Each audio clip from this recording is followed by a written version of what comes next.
Agoy! Hala ka. Ganyan. Oh. Hi guys, Thankyou here. Welcome back to this channel. So I decided to review a products for you again. And today we will be reviewing and testing all these beauty glaze products. So we have here their primer, this one, and their sponge, and 2 concealers. And we have also their volume mascara and extreme black waterproof eyeliner and this double head eyebrow pencil. So we're going to try all of this out today. Unfortunately, wala tayong powder, so I will be using another powder, but all in all, the main star of this video is these products. So without further ado, let me just cleanse my face. Though I cleanse my face, but I do have sunblock on my face, so we're going to remove it and then we're going to use the primer. So I'm just going to remove this very quick and I'll be back. By the way guys, if you're a returning subscriber, thank you so much for being here. If you're new, please don't forget to like, share, and subscribe. By the way, ito yung sponge nila. As you can see, yan siya. We will be wetting it. Basahin natin. Diyos ko. Kung mag-i-expand ba siya, no? So ito na siya guys. Nag-expand siya ng bonggang-bongga. Lumaki talaga siya. Bouncy-bouncy siya guys. So, let's start with the primer, guys. Nakalagay dito, I don't know if you can see it. Picturean ko na lang to, guys. Merong nakalagay dito na manufacturing date sa packaging nila, year 2020, and then expiry date, which is 2023. So, matagal-tagal pa siyang ma-expired. So, i-open na natin. Sa packaging nila, as usual, ang ganda ng nila, packaging, super, elegant. Merong nakalagay dito, Beauty Glazed Infallible Mattifying Primer. So, tingnan natin if kakasaba siya sa ating oily face. Yan, bongga. So, yan, may pump pa. So, kukuha lang tayo ng konti. Ay, yan na. Konti lang yung kukunin natin. Ang dami tuloy. Lagay natin sa ating face lock. O, tingnan nyo yung face ko, guys. Ano na siya? Parang naka-recover na siya from super acne na todong-todo. Mabango siya. And, super soft and velvety niya sa skin ko, guys. Parang skincare lang ang peg. Lagyan natin ng primer din dito. Never enough, ay, wala sa tono. Tapos na natin lagyan, especially in our T-zone area, kasi super oily to na part na to. We will proceed with our foundation. Since wala tayong foundation from Beauty Glazed, we will be using their concealer. So, I have two concealer na nandito. Ang ingay talaga sa bahay, guys. Yung packaging nila, ganito lang sa concealer. Nasa plastic, pero merong ganito. And then, ang cute. Akala ko ang laki ng concealer nila. I do have the Perfect Silky Concealer, which is number 2. And this one, the other one is number 3. Nasa dulo yung number nila, guys, dito. So, ito yung gagamitin natin. Pareho lang yata sila ng color, no? Ano ng package? Ang price, ilagay ko na lang dito kasi hindi ko na siya sa ulo. Nakalagay dito na hypoallergenic, dermatologist tested, and for external use, discontinue use if signs of rash. And dito rin naman sa primer nila, nakalagay dito, nakalimutan ko, this infallible mattifying primer preps your skin and fills in the lines so makeup goes on evenly for a long-lasting matte finish. It can locks and shine, enhance the foundation, makeup result, never greasy, all-day comfort. So, direction is applied to clean skin prior to makeup and application a small amount and blend evenly over the face. You may need to pump several times when first open before product dispenses. So, yun nga. And, ito yung concealer na gagamitin natin. Pasensya na guys, maingay talaga sa amin. Wala tayong foundation and gagawin natin is yung dark shade, lagay natin sa outer part. Yung lighter shade, ilagay natin sa inner part. We will be blending it with this sponge. Oh, agoy. Hala ka. Hala. Super white. Wala tayong foundation. So, for the sake of beauty glaze lang gamitin natin. Ano na lang ha. Blend na lang natin to. Ang dami kong nalagay.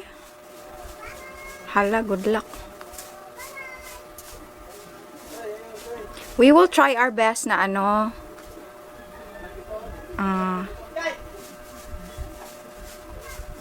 yan, i-blend natin. Ang bilis niyang mag-dry. Ewan ko kung ito ma-blend. Pero blendable naman siya. And then, super ganda ng finish niya. Hindi siya nagpapat sa aking face. And natin, I'm using my fingers. Ay, ito na lang sana. Gamitin natin tong sponge kung mas madali. Ayolo, in fairness. Sana no, meron din tong foundation. Beke naman. Mas maganda ang blend sa natural looking ang blend with this sponge kaysa yung fingers ko. Sige. Number ba yun? Baka naman iba yung magamit natin. Number 1. Ilagyan pa natin dito. Spot concealing lang yung gawin natin. Kana na finish na in fairness Oh. Hindi siya sticky, hindi siya oily, hindi rin siya super matte. Pero, lapat na lapat siya sa skin ko. Sa number 2 na shade, mas natural looking to siya guys. Tingnan nyo. Natin ilagay dito. Ito dalawa, compare natin. Yung mga blemishes ko, ang may nating takpan kasi concealer siya, 'di ba? Madami na nga 'to. Parang ka skin tone ko yung number 2. Hala, ang bilis niyang i-blend, uy. Oh.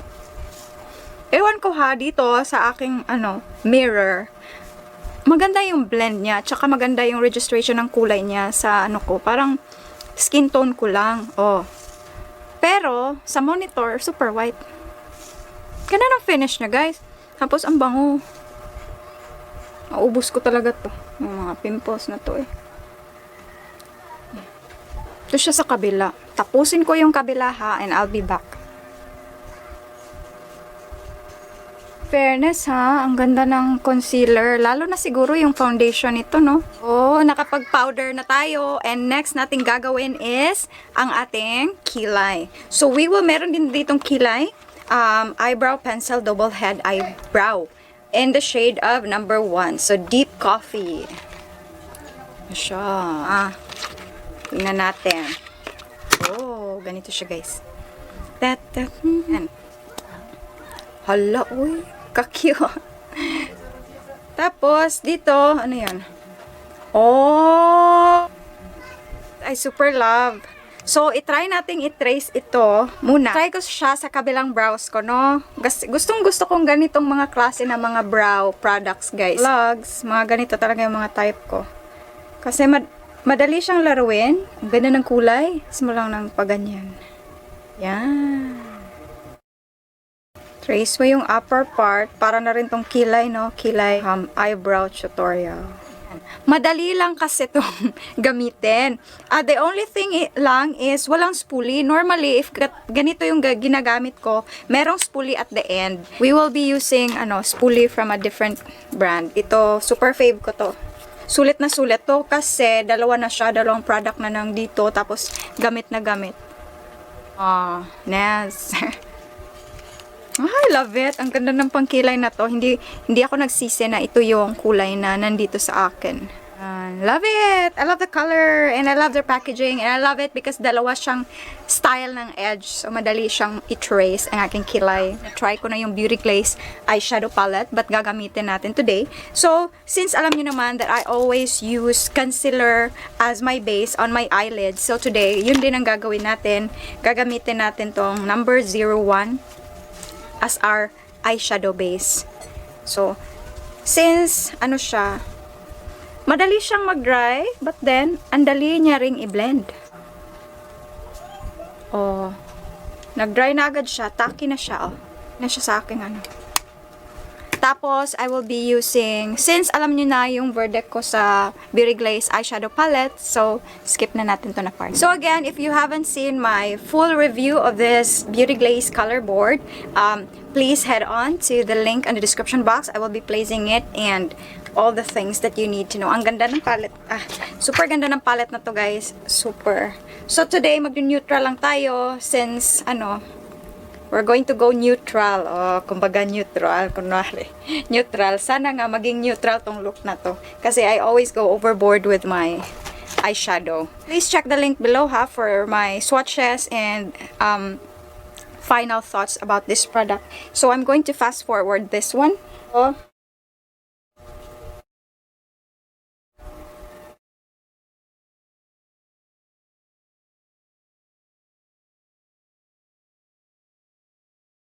So, ito na yung sa eyes ko, guys. Next kong gagawin, konti lang naman yung ginawa ko sa aking eyes. But then, meron kasi silang extremely black waterproof daw. So, sana, if matitest natin yung waterproof niya, no? But then, sa next video na lang natin yun gawin. So, ito yun siya, guys. Then, oops. Oh, in fairness, ang black niya. Since ang tip niya, guys, ganito siya. Tingnan mo. Pointed na pointed. Mandali niyang gamitan, guys. Sabihin kong huwag mag-dramatic, maging dramatic ang wing liner natin. Never enough. Yan. True to its claim na super black talaga siya. Ganyan. Oh. Ang ganda ng finish niya, guys. Hindi siya yung glossy na finish. Matte finish siya. At hindi siya, yung fake ba? Pero fake naman talaga if may ganito. Pero hindi talaga yung fake na fake. Tapos, ang ganda pa ng pagka-black niya. Next na iti-test natin is yung Beauty Glaze, yung volume mascara nila. So, nipis ng aking lashes. So, what we're going to do is that they claim that this is a volume mascara. So, it will give our lashes some volume. Ito siya. This is the packaging. Oh, ang cute ng wand. Ang cute ng wand niya, guys. Start from the roots. Tingnan natin kung magbo-volume ba talaga siya. As per claim, ang ganda ng hatak niya sa ating lashes, in fairness. Kasi, ang small niya, and parang siyang tangerine. Sana trinay ko to if wala pang black liner. Kasi, mas nakikita nyo. Tingnan nyo, oh. Nabibigyan niya ng volume ang aking lashes. Yan. Dito. Wale. Tapos dito meron. Oh. Yan. Siguro nakikita niyo sa gilid ito. Dito. Yan. Tingnan nyo. May na ako false lashes. And for our lips, I remember meron ako. But then meron akong review na ipapalabas. Or I think mauna to dito. So ito yung Velvet Matte Lip Pen na super ganda ng kulay, which is ang ito siya. Jose. Ano muna tayo? Ito siya, guys.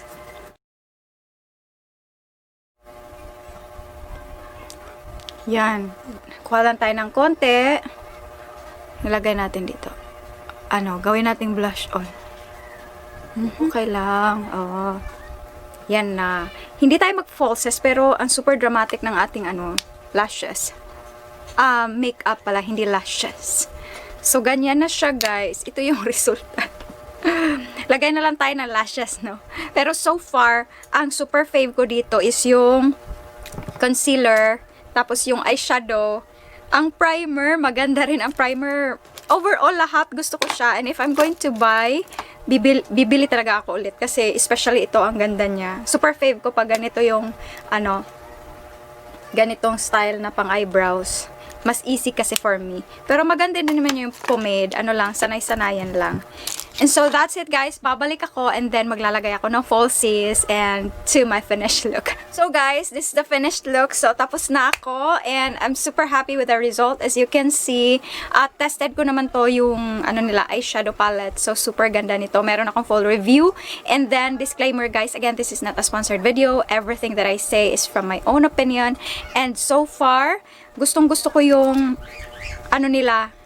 liquid concealer, especially parang base sa aking eyes kasi napapop talaga yung kulay. And at the same time, gusto ko rin yung hindi ko ganong matest yung mascara nila na volume mascara kasi nga naglagay ako ng falsies. And then when it comes sa primer naman, super ganda niya, velvety, ang ganda niya sa skin. Wala akong masabi, guys. For the price point, alam niyo naman ang Beauty Glaze are super affordable and especially ang pinaka-fave ko talaga is yung double head eyeshadow. So, ito na siya, guys. Ito yung finished look. Hindi na ako nag-effort na mag-BS. So, ganito lang talaga ako kasi gusto ko talagang i-share to. And I hope you enjoy this product review and a one brand makeup tutorial. And thank you so much for watching and I hope you enjoy this video. So, bye-bye for now. See you soon on next video. I'm planning to buy their foundation and gagawa ko ng ibang review for that. But so far, yung concealer, bet ko siya. I was, hopefully, meron namang mga darker shade dito, but then yung number 2 is super okay siya for my skin tone. Maganda both actually. Super ano niya. Maganda yung blend niya. Hindi siya patchy. Hindi ako nahirapan mag-blend. And that's it. Thank you so much for watching. See you soon next video. Sarang